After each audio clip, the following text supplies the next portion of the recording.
So hello traders, welcome to analysis video, जहाँ पे हम लोग बात करने वाले हैं कि नेक्स्ट वीक में बैंक निफ्टी का क्या मूव हो सकता है और निफ्टी की क्या क्या पॉसिबिलिटीज है अपसाइड जाने की। जैसे कि हम लोग देख सकते हैं कि मार्केट ने एक बढ़िया तरीके से फ्राइडे को एक पुल बैक ले लिया, जहाँ हम लोग वेट कर रहे थे कि मार्केट में बैंक निफ्टी में 1000 पॉइंट का एक मूव आ सकता है। वो मूव अभी पेंडिंग है, वो मूव आ सकता है नेक्स्ट वीक में। तो चलो उसके हिसाब से हम लोग प्लान करते हैं। फर्स्ट हम लोग चार्ट देख सकते हैं हमारे स्क्रीन पे बैंक निफ्टी।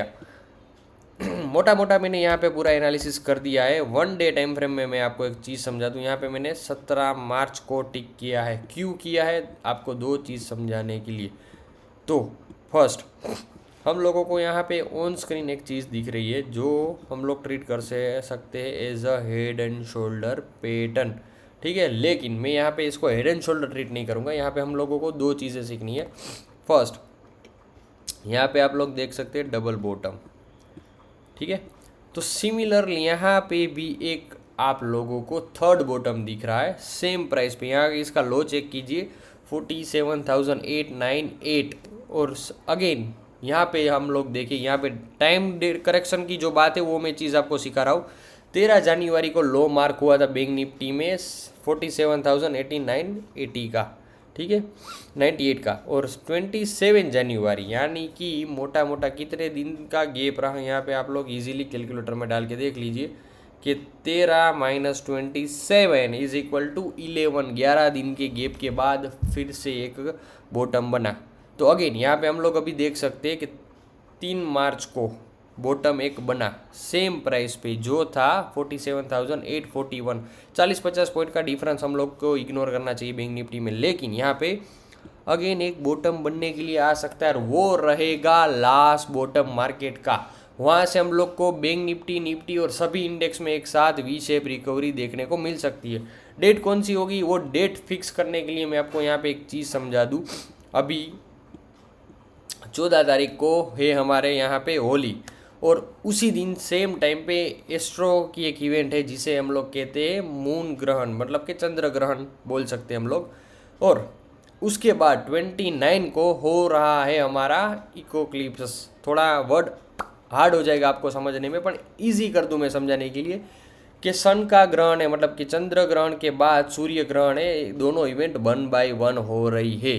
तो यहाँ पे मार्केट के लिए बहुत ही क्रूशियल टाइम रहेगा इन दोनों के बीच में, 14 तारीख से लेके 29 मार्च, इन दोनों के बीच के। यानी कि टोटल अगर आप टाइम देखने जाओ तो एग्जैक्टली 15 दिन का टाइम है। 14 - 23 29 करोगे तो 15 दिन का आपको गैप देखने को मिलेगा। तो उसी हिसाब से यहाँ पे मैंने फर्स्ट ये डेट निकाला कि इन दोनों का डिफरेंस मैंने चेक किया टाइम करेक्शन के हिसाब से कि कितना डिफरेंस आ रहा है। तो एग्जैक्टली हम लोग देखें 14 दिवस का यहाँ पे आ रहा है डे वाइज। इसमें नॉन ट्रेडिंग सेशन भी कवर हो रहे हैं। और यहाँ पे एग्जैक्टली 14 दिन के बाद ये 17 तारीख मैंने मार्क की है कि 17 तारीख को मार्केट एक बार फिर से नीचे आ सकता है। अभी हम लोग बात कर रहे हैं बुलिस की और मैं आपको चीज़ दिखा रहा हूँ बेरिस की। तो आप लोग बोलेंगे कि यहाँ पे क्या कन्फ्यूज़न आप कर रहे हो। मैं कन्फ्यूज़न नहीं कर रहा हूँ, थोड़ी टाइम करेक्शन के हिसाब से मार्केट में आपको समझाने की एक कोशिश कर रहा हूँ। तो यहाँ पे एक बॉटम बन सकता है, वो मैं प्रिडिक्ट कर रहा हूँ कि 17 तारीख को मार्केट नीचे आएगा। और उसके बाद तब तक पे कहाँ रहेगा, 17 तारीख तक कहाँ रहेगा मार्केट, एक ऊपर जाएगा। कहाँ तक जाएगा, मैक्सिमम ये जो कैंडल इसने बनाई थी वहाँ तक। और हमारे टारगेट्स भी मैंने आपको वहीं दिए 49,500 के। सेम टू सेम मार्केट क्या चीज़ करता है, हमेशा एक चीज़ हो चुकी है उसे रिपीट करता है। इसीलिए तो कोट बनाया था गेन ने, market not repeat it's rhyme. मतलब कि मार्केट जो चीज़ हो चुकी है उसे रिपीट नहीं करता, लेकिन राइम करता है, उसके जैसी हरकत जरूर करता है। तो ये मार्केट यहाँ पे डाउनफॉल आया, करेक्शन हुआ, डबल बॉटम बना, फिर से अप गया, फिर मार्केट को सपोर्ट की ज़रूरत तो सेम टाइम पे आया। तो अभी ये वाला जो पोर्शन है वो मार्केट में बन सकता है अगेन रिपीटली। इसलिए मैं इसके बेसिस पे हम लोग को टारगेट दे रहा हूँ कि यहाँ से 1000 पॉइंट की रैली बैंक निफ्टी में पेंडिंग है और हमको नेक्स्ट वीक में मिल जा सकती है। होली के बाद हम लोगों को इजीली, होली के बाद या होली के टाइम तक हमको 49,500 ऑन स्क्रीन एक बार देखने को मिल सकते हैं। उसके बाद एक बार मार्केट नीचे जाएगा और जैसे ही सूर्य ग्रहण होगा उसके बाद लास्ट बॉटम होगा और फिर जुलाई तक की हमको कंटिन्यू बुलिश रैली देखने को मिल सकती है। ठीक है, चलो ये मैंने एस्ट्रो लेवल पे आपको एक बेसिस चीज़ समझा दी। हम लोग अभी इजीली कर लेते हैं वीकली टारगेट के बाद, डेली टारगेट के बाद। तो यहाँ पे हम लोग देख सकते हैं मंडे को हम लोग क्या प्लान कर सकते हैं। तो मंडे पहले हम लोगों ने समझा कि मार्केट बुलिश है, किसके बेस पे, एस्ट्रो के बेस पे। अभी प्राइस एक्शन के बेस पे समझते हैं। तो प्राइस एक्शन के बेस पे हम लोग को इजीली यहाँ पे दिखाई दे रहा है, यहाँ पे बना हुआ है inverted head and shoulder pattern. ठीक है, पैटर्न हम लोग को मिल चुकी है। अभी ये पैटर्न ब्रेकआउट करने के लिए रेडी है। ब्रेकआउट कहाँ से करेगा, तो ये जो ट्रेंड लाइन अप से डाउन हो रही है इसे ब्रेकआउट करना चाहता है, और ब्रेकआउट करेगा तो मैक्सिमम टारगेट इसका ये रहेगा जो मैं अभी लिख के दे देता हूँ। वीकली टारगेट है ये 9500। ठीक है, यहाँ पे मैं लिख के दे रहा हूँ इसीलिए कोई भी प्रॉब्लम ना हो। चलो, और वीक से पहले यानी कि निफ्टी की एक्सपायरी से पहले हम लोग को 49,200 तो देखने को मिल ही जाएगा।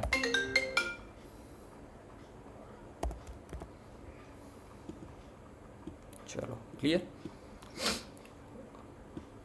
अभी मंडे को किस तरह से प्लान कर सकते हैं हम लोग ये बताएं। हम लॉन्ग कहाँ तक जा सकते हैं, ये दो टारगेट हमको पूरे वीक के हिसाब से लॉन्ग मिल गए। अभी मंडे को क्या करना चाहिए, चलो उसके लिए हमको आना पड़ेगा 15 मिनट टाइम फ्रेम में। उससे पहले मैं आपको फिक्स रेंज वॉल्यूम लगा के दिखाना चाहता हूँ। फिक्स रेंज वॉल्यूम हमको मंथली ऑप्शन चेन के हिसाब से डेटा निकाल के देता है। यहाँ से पूरा डेटा मेरे को यहाँ तक का एनालाइज करना, 6 फेब से लेके 6 मार्च तक, मतलब कि 1 महीने का मेरे को डेटा चाहिए। तो चलो मेरा लेवल कितना एक्यूरेट है मैंने अभी आपके सामने लगा के दिखाया। फिबोनाची फिक्स रेंज में घर से तो लगा के नहीं बैठा था। 49,200 वाला जो लेवल है एग्जैक्टली इस लेवल को रेजिस्टेंस तरीके ट्रीट कर रहा है, रेजिस्टेंस के एज ए ट्रीट कर रहा है। लेकिन जैसे यहाँ पे आएगा सपोर्ट में कन्वर्ट होगा। मैक्सिमम टारगेट, क्योंकि यहाँ पे एक छोटा सा गैप भी पेंडिंग है, मैक्सिमम टारगेट 49,500 तक का रहेगा। रेजिस्टेंस की बात करें तो अभी रेजिस्टेंस हम किसी भी चीज़ को एज अ ट्रीट नहीं करेंगे। हालांकि यहाँ पे सपोर्ट तरीके किस चीज़ को ट्रीट कर सकते हैं, तो एग्जैक्ट लेवल ये है जो है 48,350 वाला जो लेवल है उसे हम सपोर्ट की जैसे ट्रीट कर सकते हैं। फिक्स रेंज वॉल्यूम अभी अभी एग्जैक्टली हमको सपोर्ट से मार्केट ऊपर उठा हुआ दिखा रहा है। चलो क्लियर। उससे पहले अगर मार्केट, अब मैंने जो 17 तारीख निकाली उससे पहले अगर नीचे आ जाए मार्केट तो मार्केट के लिए बहुत अच्छी बात होगी, क्योंकि टाइम करेक्शन से पहले ही वो टाइम करेक्ट हो रहा है तो उसको मार्केट प्योरली बुलिश सिग्नल दे रहा है, ऐसा मेरा मानना है मेरे एक्सपीरियंस के हिसाब से। ठीक है, चलो 15 मिनट के टाइम फ्रेम में अभी हम लोग आ चुके हैं। यहाँ पे मैं आपको एक चीज़ सिंपल दिखा दूँ, हम लोग को एंट्री इस जगह पे कैसे प्लान करनी चाहिए।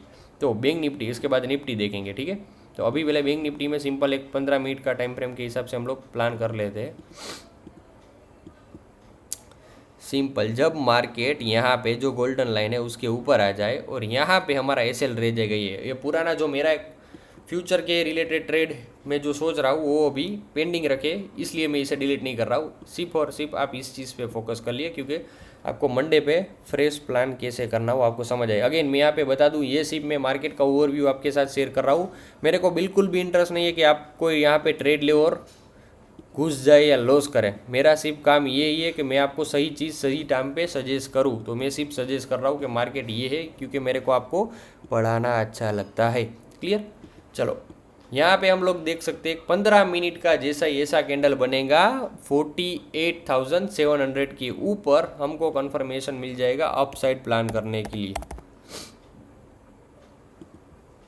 ये हमारी हरी झंडी रहेगी, समझे आप। और सेकेंड 15 मिनट की कैंडल जैसे उसका हाई ब्रेक करेगी वैसे हम लोग डायरेक्टली अपसाइड के लिए प्लान कर सकते हैं। जो गुजराती सब्सक्राइबर है वो सोच रहे होंगे आपकी हिंदी काफ़ी ख़राब है, लेकिन क्या करें, अब लोग हमको यहीं प्रैक्टिस करना पड़ सकता है।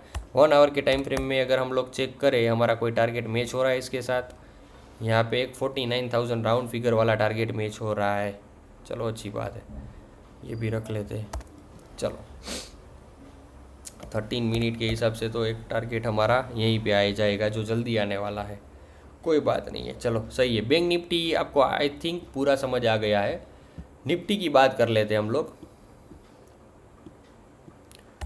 1 डे टाइम फ्रेम में। निफ्टी आपको मैं पूरा समझा दूँ तो यहाँ पे आप लोग क्लियरली विजिबल कर सकते हैं। निफ्टी जो रहा वहाँ पे बढ़िया, बहुत ही बढ़िया हमें 3 कैंडल देखने को मिल सकती है। यहाँ पे बॉटम से स्ट्रॉन्गली बाइंग हमको देखने को मिला मार्केट के अंदर, और यहाँ पे जो कैंडल बनी है वो स्पिनिंग टॉप बोल सकते हो। ग्रेस्टोन डोजी तो नहीं, क्योंकि वहाँ पे डोजी फॉर्मेशन नहीं हुआ, लेकिन स्ट्रॉन्ग बाइंग इंडिकेशन कर रहा है। और उसके बाद की कैंडल है वो उसे रिट्रेस कर रही है, यानी कि निफ्टी में हम लोग सपोर्ट देखने को जाए तो डायरेक्टली यहाँ पे हम लोग देख सकते हैं सपोर्ट बना है 22,417 का, मतलब कि 22,450 का हम लोग यहाँ पे सपोर्ट गिन के चल सकते हैं। 1 आवर टाइम फ्रेम में मैं आपके लेके दिखाऊँ तो प्योर सपोर्ट मैं आपको ड्रॉ कर देता हूँ यहाँ पे। ये है हमारा सपोर्ट एरिया, ठीक है, इसे ग्रीन ही रहने देते हैं।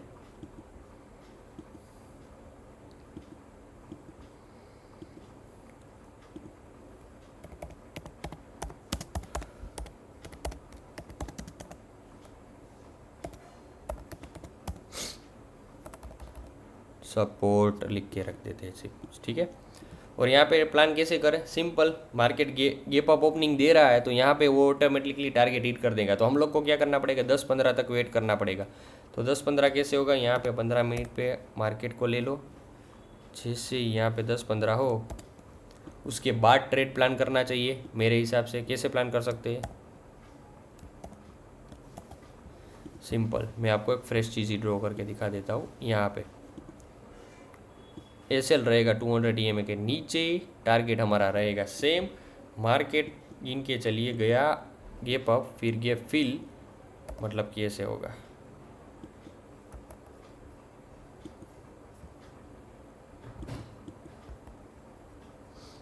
मार्केट यहाँ से करेगा गेप फिल और 10-15 के बाद ऐसे अप साइड मूव देगा। अगर गेप क्रिएट हुआ तो ये हम लोग प्लान कर सकते हैं, वरना 9 EMA का सहारा लेना पड़ेगा। 9 EMA का स्ट्रेटजी आपको फ्यूचर में यहाँ पे देखने को मिल सकता है। हमारी गुजराती वाली चैनल पे मैंने सिखाने के लिए पूरा डाला हुआ है, ठीक है। तो 15 मिनट की फर्स्ट ऐसी ग्रीन कैंडल बनेगी, फिर उसके बाद सेकेंड कैंडल बनेगी, यानी कि हमारी एंट्री होगी 22,600 के ऊपर, यानी कि हमको 100 पॉइंट का कन्फर्मेशन चाहिए। तो यहाँ ऐसे हमारी एंट्री प्लान होगी, ये हमारा रहेगा एसएल और टारगेट हमारा रहेगा इजीली यहाँ तक का 900 तक का, यानी कि risk reward in S to 18 something का बन चुका, जो कि बहुत अच्छा रिस्क रिवार्ड है इस तरह के मार्केट में। और आगे हम लोग को कैसे ट्रेल करना है, 9 EMA का सहारा लेके।